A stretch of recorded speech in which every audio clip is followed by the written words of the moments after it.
let's talk about Top Gun Maverick, a movie I actually didn't think I would talk about here, but you might be watching this either looking for affirmation if you loved it, or you're watching this thinking like, why is this movie such a big deal? It broke all these records. It seems like everybody's going out to see this damn thing. What is the deal? Well, I would like to try and explain that.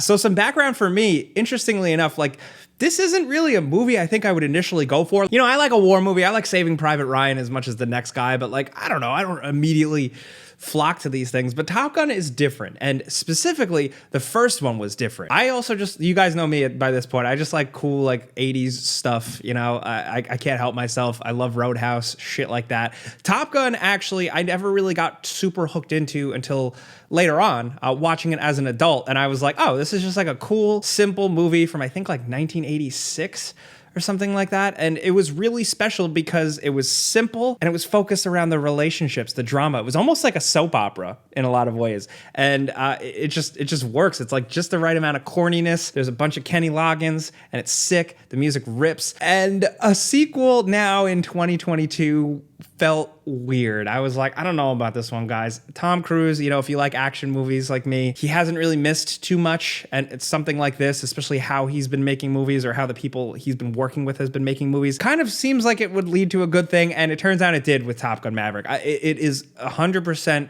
just like classic movie making magic. And you've probably heard people say they don't make them like this anymore, but like they literally don't make this, like they don't make them like this anymore, but also they can't, like nobody can make something like this. Like the amount of money, the way they film these things with practical shots in real fighter jets, real fighter pilot shit. I don't know how it can ever be replicated, but the movie is special even beyond that, just because of how well it sticks the landing of being a sequel to a movie from 86. It has a lot of references. The opening is almost like a shot-for-shot remake. You know, highway to the... I'm just like alone in a room. But it does a lot of things I like. Like, it doesn't forget that it's a relationship movie. That's the big thing here. It's a movie, honestly, about loss.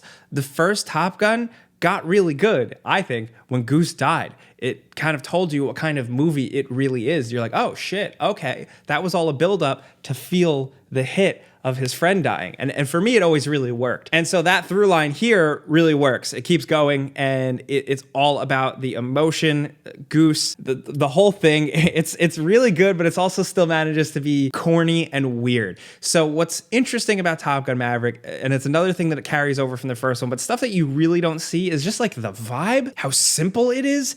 Everything about it is clean and perfect, right? Like everybody's jacked. Everybody has a sick vintage motorcycle or a sick car. Everybody lives in a kick-ass place, apartment or house. Nothing matters. Like, it's just like a bullshit fairy tale. It's literally like a California fairy tale. Like the way it all looks, the way it all feels, like from the original one.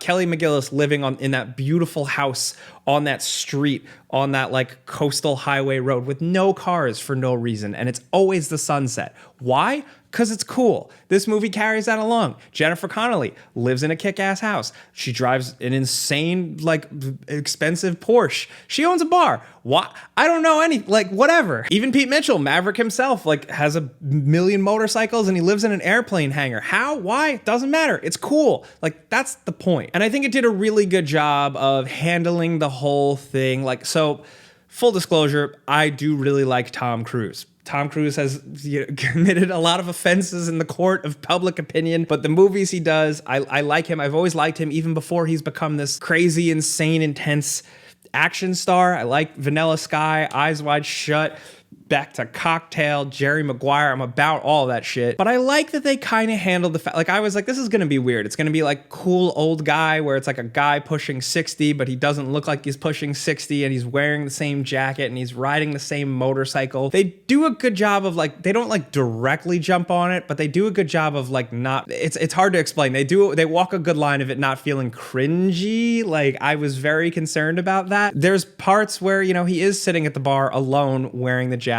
and it's a little weird. And the movie's like, yeah, this is a little weird. And I'm glad it acknowledges stuff like that because Tom Cruise is not like a real there are not real people. I mean, there's not a lot of real people like that. Like, come on, I'm being honest. Like, really, do you know anyone that like looks or acts like Tom Cruise?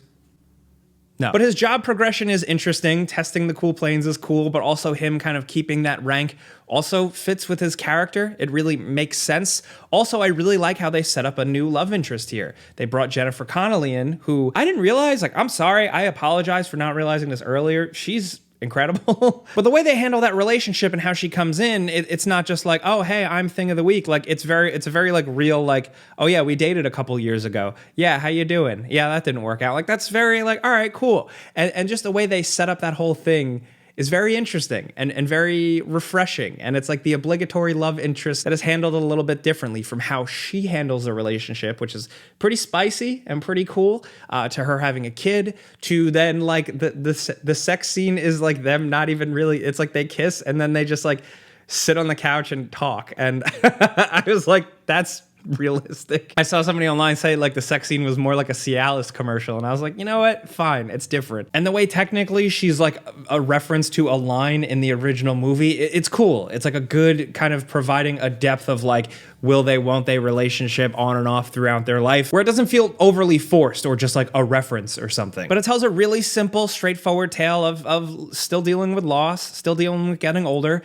and dealing with your friend's kid. And that's something that I thought like was not going to go over for me. Like I was just going to go, whatever. Those things kind of bounce off me sometimes, but I actually felt it here and they sold it. And that's really great. I think I've spent enough time talking about like the beauty of Top Gun, the nuance and the relationships of Top Gun. Top Gun has cool shit. It has Ed Harris in like the first scene taking a fucking jet engine to the face and not even giving a shit. It has, to quote my friend Jimmy, almost like Metal Gear, just like old school video game style dialogue where it's like, you know, the drones are going to replace you, Maverick. Not today, sir. Like just shit like that, to the way, like I said earlier, everything is filmed.